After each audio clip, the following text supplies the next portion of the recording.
अस्सलाम वालेकुम गाइस, मैं हूं एजे अब्दुल और आप फनकदा में वैक्ट्रिक एस्पायर स्टेप बाय स्टेप सीख रहे हैं।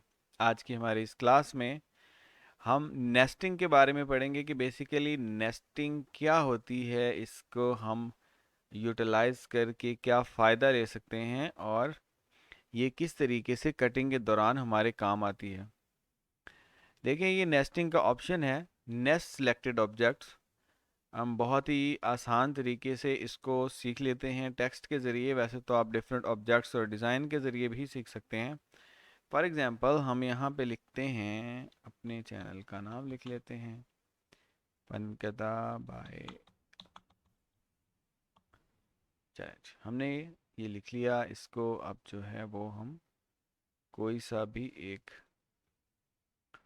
फॉन्ट जो है वो सिलेक्ट कर लेते हैं, उसको बोल्ड कर लेते हैं।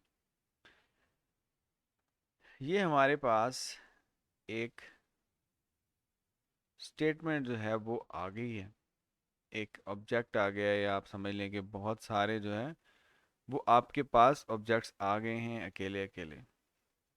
अब अगर हम यहाँ पे चाहते हैं कि हम जो है वो इसको इसकी कटिंग करें, आउटर कटिंग के ज़रिए हमें ये चाहिए, हमने कहीं दीवार पे पेस्ट करना है या कटिंग करके हमें कोई भी एक्स वाई जी चाहिए, या बाज़ दफ़ा हम देखते हैं कि हम बहुत सारे छोटे छोटे डिज़ाइंस जो हैं वो बनाते हैं और हम चाहते हैं कि भाई हमारी जो पूरी शीट है वो ज़ाया ना हो, बल्कि हम उसको मैनुअली नेस्टिंग कर रहे होते हैं, एक दूसरे के अंदर उनको वीव करने की कोशिश कर रहे होते हैं ताकि जो हमारा मटेरियल है वो कम से कम वेस्ट हो। जैसे कि अगर हम कोई बेड सेट निकालते हैं या जो भी चीज़ है, ताकि हमारा मटेरियल जो है वो बच सके, मटेरियल सेव हो सके। तो देखें, हम अगर इस तरीके से करेंगे तो एक तो हमारा टाइम जो है वो बहुत ज़्यादा कंज्यूम होगा, और हम जो है जहाँ से जगह बच सकती है हमें नहीं पता कि किस तरीके से हम इनको एक दूसरे के अंदर इस तरीके से ऐड करके अपनी जगह बचा सकते हैं। तो देखें, ये तो फिर भी कुछ आपके सामने सिंपल जो है वो डिज़ाइंस हैं या सिंपल वर्ड्स हैं।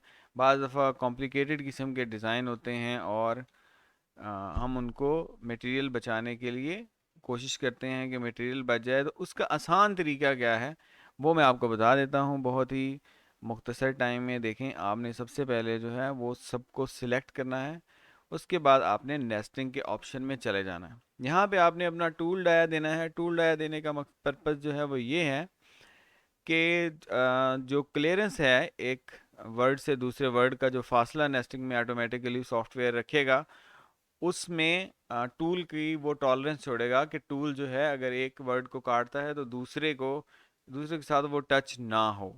ठीक हो गया। उसके बाद जो है वो क्लियरेंस है कि अगर आप फिर भी उसके बाद भी कोई क्लियरेंस रखना चाहते हैं, तो मैं सिर्फ एक टूल के जितना क्लियरेंस रखना चाहता हूँ। आप चाहें तो मज़ीद क्लियरेंस भी रख सकते हैं। बॉर्डर गैप जो है वो भी आप रख सकते हैं कि आपने जो भी बाउंड्री सेलेक्ट की है उससे आपका कितना गैप हो, तो उसको भी रखने की ज़रूरत नहीं है। उसके बाद जो है वो पार्ट को नेस्टिंग के ऑप्शन बता रहा है कि क्या आप जो है अलाउ करते हैं कि आपका पार्ट जो है वो रोटेट करे। तो बिल्कुल जी, आप जो है वो रोटेट करे, कोई मसला नहीं है, हमें इसका ऑप्शन नहीं है। हम नहीं चाहते कि हमारा पार्ट जो है वो मिरर हो, क्योंकि अगर मिरर हो जाएगा, जैसे के है, इसको मिरर करेंगे तो ये उल्टा बनेगा और इसका हमें फ़ायदा नहीं है। मिरर से क्या मुराद है, मिरर का पूरा जो है वो पढ़ चुके हैं। उसके बाद जो है कि आप पार्ट्स को अलाउ करें कि वो एक दूसरे के अंदर चले जाएं, तो ठीक है जी, चले जाएं। उसके बाद जो है वो शीट के ऑप्शंस आ जाते हैं जो हमारे पास अवेलेबल शीट है। तो इसमें वो कहता है कि आपने इस शीट के किस कोने में इनको एडजस्ट करना है। जैसे मैं ये लेफ़्ट कोने में एडजस्ट कर रहा हूँ, तो सिंपली मुझे ये लेफ़्ट कोना सिलेक्ट करना है। अब अलोंग विद एक्स एक्सिस से क्या मुराद है? अलोंग विद एक्स एक्सिस से मुराद है कि अगर आप जो है चाहते हैं कि आपका सिर्फ जो एक्स है उसके ऊपर आपके जो एक्स वाली साइड है सिर्फ वो यूज़ हो, वाई वाली यूज़ ना हो। अगर आप वाई करेंगे तो देखें सिर्फ वाई वाली जो आपकी साइड है वो यूज़ होगी। तो हम फिलहाल इसको वाई करके देख लेते हैं। लास्ट वेक्टर इन नेस्टिंग बाउंड्री इस तरीके से है कि अगर आपने इसके ऊपर कोई वेक्टर लगाया हुआ है, उस वेक्टर को आप सिलेक्ट करते हैं तो उसको आप जहाँ कहीं पे भी बना लेंगे उसके अंदर ये नेस्टिंग हो जाएगी, वो भी हम देख लेते हैं। उसके बाद वो कहता है कि क्या आपको इसकी एक ही कॉपी चाहिए या डिफरेंट कॉपीज चाहिए, या आप यही चीज़ निकालना चाहते हैं। लाइक अगर आप सिंपली एक डिज़ाइन है और आप उसको जो है अपनी शीट पे एक ही डिज़ाइन को 50 कॉपीज़ निकालना चाहते हैं, तो आप यहाँ पे 50 लिख लेंगे, ठीक है। उसके बाद आप उसको अप्लाई करेंगे। लेकिन यहाँ पे अब हम सिर्फ जो है वो एक्टिव शीट्स पे भी आप उसको सेट कर सकते हैं। अगर आप एक से ज़्यादा शीट्स यहाँ पे बना सकते हैं तो उनके ऊपर भी ये सेट हो जाएगा। लेकिन सिंपली अभी हम एक ही शीट करेंगे और हम उसका देखें प्रीव्यू लेंगे तो देखें जो है आपकी ये नेस्टिंग ऑलरेडी हो गई। जो आपका 0.25 का ये डिफरेंस आया है, ये टूल की वजह से आया है कि आप जो टूल है आपका उसको आप देखें। अगर आप टूल को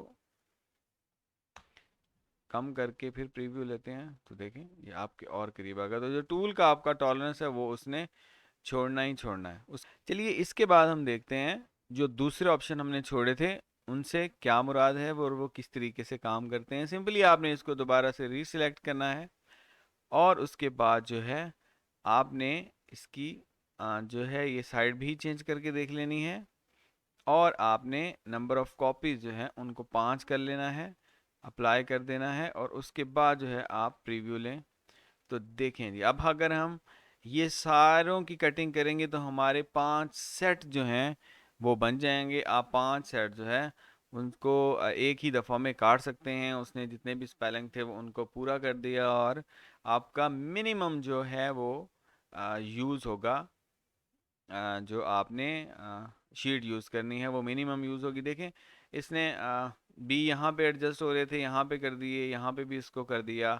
एफ़ जो है वो डिफरेंट जगह पे कर दिए। अगर एन यहाँ पे एडजस्ट हो रहे थे तो उन्होंने यहीं पे सॉफ्टवेयर में ऑटोमेटिकली उनको नेस्ट कर दिया। अब देखें अगर हम इसको सिंपली इसकी जगह चेंज करते हैं तो ये देखें इस साइड पे हो जाएगा। अगर हम ऊपर वाली सेलेक्ट करते हैं तो देखें इस साइड से हमें मिल जाएगा। इसी तरीके से अगर हम एक्सिस को चेंज करते हैं तो वो भी हमारे सामने इस तरीके से चेंज होते जाएंगे। जी तो व्यूअर्स इसके बाद हम देखते हैं कि किस तरीके से हम एक स्पेसिफिक बाउंड्री के अंदर अपने ऑब्जेक्ट्स जो हैं उनको कॉपी कर सकते हैं, या उनके अंदर किस तरीके से हम नेस्टिंग कर सकते हैं। मतलब कि ये जो एक हमारा ऑप्शन रह गया है last vector is nesting boundary, इसको कैसे यूज़ कर सकते हैं। तो आप इसको सिंपली सिलेक्ट करेंगे, इसको आपने एनेबल किया, उसके बाद जो है आपने जो ऑब्जेक्ट्स हैं उनको सिलेक्ट किया, उसके बाद शिफ्ट की मदद से आपने बाउंड्री को सिलेक्ट किया, और बाउंड्री को सिलेक्ट करने के बाद आप प्रीव्यू लेते हैं तो देखें जो आपने बाउंड्री सिलेक्ट की थी आपकी नेस्टिंग जो है वो उसके अंदर हो गई। बहुत ही आसान लेकिन बहुत ही यूज़फुल टूल है। आपको होप आपको समझ आ गई होगी कि मैं क्या बात कर रहा हूँ। आपको पता है कि हम बाज़ दफ़ा से जो शीट है उसके ऊपर बहुत सारी चीज़ें निकालना चाहते हैं। जैसा कि हमारे पास 2-3 कस्टमर्स का इकट्ठा काम है और हम चाहते हैं कि हमें बार बार जो है वो उसका टूल पाथ ना बनाना पड़े, या बार बार जो है हमें शीट चेंज ना करनी पड़े। तो सिंपली आप नेस्टिंग के टूल को इस्तेमाल करते हुए नेस्टिंग कर सकते हैं और अपना जो मटेरियल और टाइम दोनों बचा सकते हैं। नेक्स्ट वीडियो तक के लिए इजाज़त दीजिए। बहुत ही इजी और सिंपल ट्यूटोरियल लेके हम आपके साथ अगली वीडियो में हाजिर होंगे। तब तक के लिए इजाज़त दीजिए। अल्लाह हाफिज़।